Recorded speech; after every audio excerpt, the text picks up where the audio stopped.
கண்ணில் காண்பதும் ரசிப்பதும் அழிந்து போகும், இந்த உடல் எனும் காயமும் அழிந்து போகும், உன் பொருள் தீக்கிரை அழிந்து போகும், இந்த உலகமும் பிரபஞ்சமும் அழிந்து போகும்.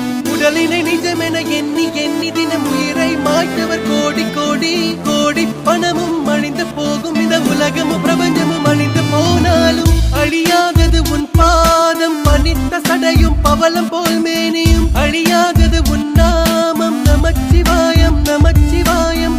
கரையாதது மானுட பாவம், 9 குடில்களும் 6 அடி உடம்பும் தவறாது என் பட்கரத்து ஏற்றுக்கொள் நடுவா நமச்சிவாயம். நந்தவனத்தில் ஒரு ஆண்டி 10 மாதமா குயவன வேண்டி அன்று கொண்டு வந்தான் ஒரு தோண்டி, அதை கூத்தாடி போட்டு உடைத்தாண்டி பிறவி தாண்டி மீண்டும் பிறந்து அழிந்து பிறந்து வஞ்சகம் செய்து தன்னை கொண்டாடி உடல் அழிந்து இறுதியில் மண்ணோடு சமாதி. மலங்களும்